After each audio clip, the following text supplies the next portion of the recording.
Hello and welcome to Oh the Horror.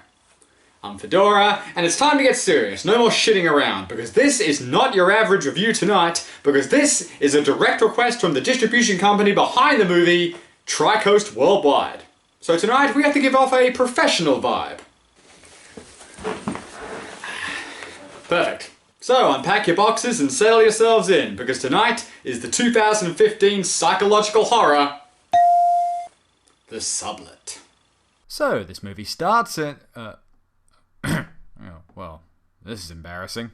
Yeah, I did email them for a copy of the movie that didn't have a watermark on it, but then they told me the last guy who asked for that ended up like this. We then meet our heroes for this movie, Jeff, played by Mark the douche Matechuk, and Joanna, who has the worst luck in the world because only 6 months before this, she had to deal with psychotic half-insect people. The couple and their baby are new tenants to this apartment building, or sublet if you will, which wastes no time in showing us that something supernatural dwells within.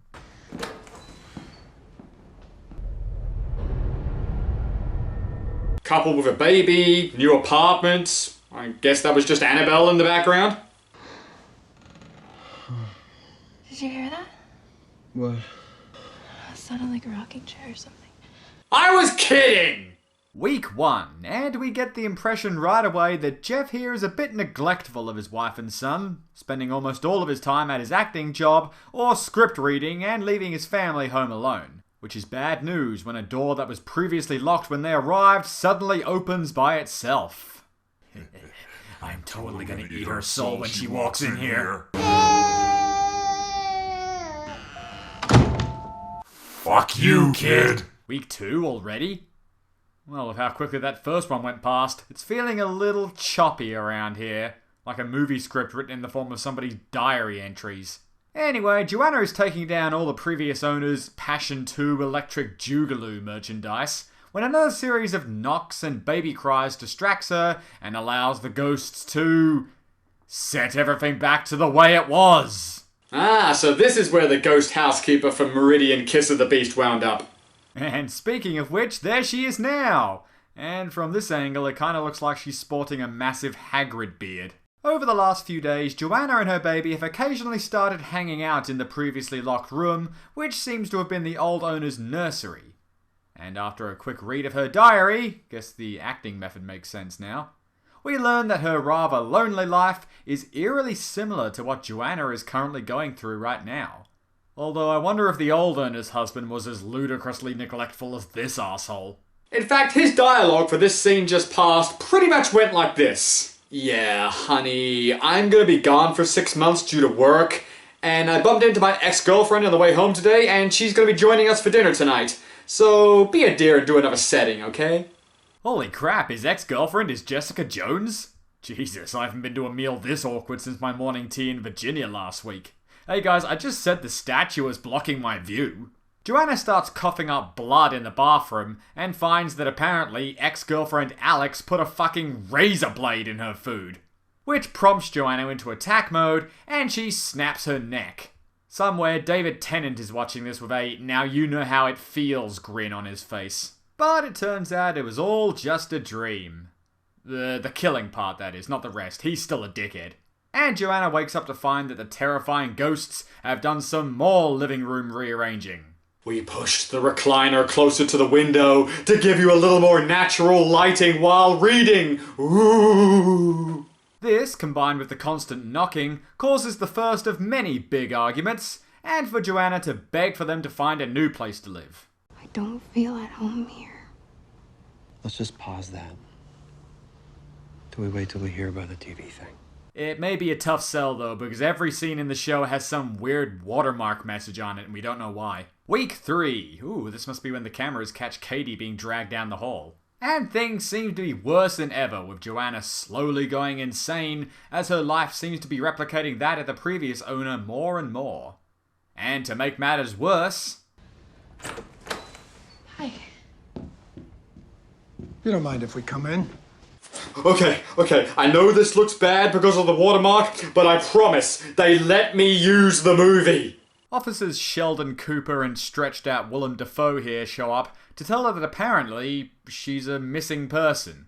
I'm sorry, ma'am. It's just that you look nothing like the photo we have of you. Nothing at all. Man, wouldn't it just be awkward if this was the director's subtle way of firing her and demanding a reshoot? The photo they show her is that of the creepy homeless lady that Joanna's been seeing around the grounds, who she now suspects is apparently the person they're renting from? And to make things more mysterious, Jeff seems awfully evasive about the whole topic. And then there's still the weird dreams. Your baby is mine.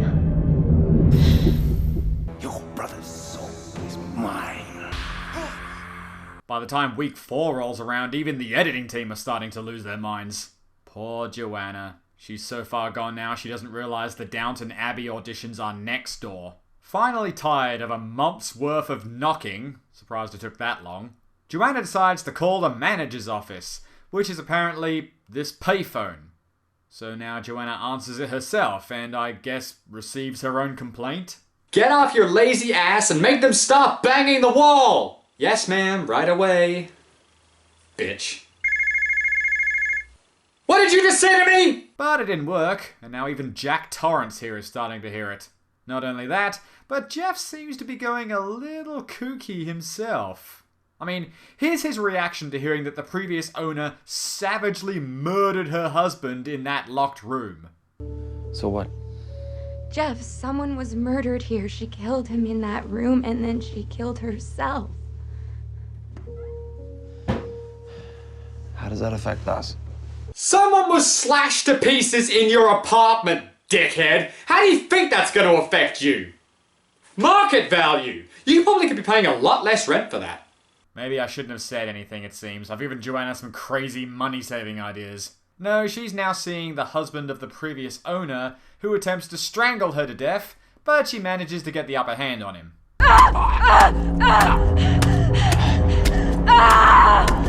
Well, it's a really good thing that's not her husband she's actually stabbing under a hallucination, because that would just be really awkward. Well, shit. And so, with her husband dead, and her baby too, having swallowed her razor blade just like the previous owner's baby, this movie comes to an end, with Joanna completing the cycle and killing herself too. Well, I obviously can't say anything funny in regards to suicide, so I'll just play the end of Dracula 3000.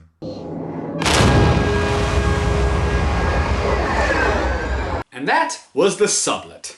In all honesty, and this opinion has nothing to do with the fact that the request came from Tricoast themselves, I can definitely say I really did enjoy a lot of the elements in this movie. It had a very intriguing story and a lot of mystery and suspense. The acting, for the most part, was really good and you really did get sucked into Joanna's situation, and I even really liked how the whole movie was set in the Sublet, because it adds to the same feeling of isolation and helplessness our lead feels. I do have to say though, it did feel very slow at times, and a lot of the subplots I feel were forgotten halfway through, like the homeless woman and the whole Joanna being a missing persons thing. But considering the whole, is it ghosts or is it just her being insane angle this movie was going for, you could argue that there was never supposed to be a resolution to it and it was all just in her head, so I suppose it's up to you. Well, that's all from me for tonight, so I'm Fedora, this is the Horror, save a screen for me, and we'll see you next time.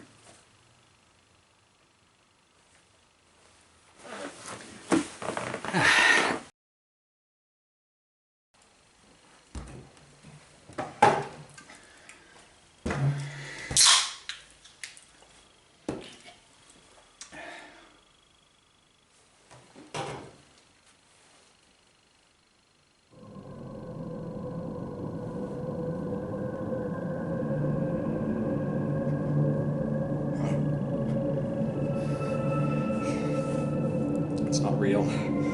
It's not real. Fedora.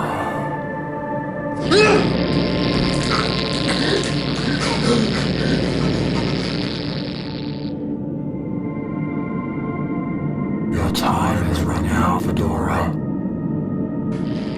You're not real. Am I not? Did you already forget? I saved you. I stopped them from killing you, and in exchange, I gave you 1 year to make your peace. and then I would take your soul.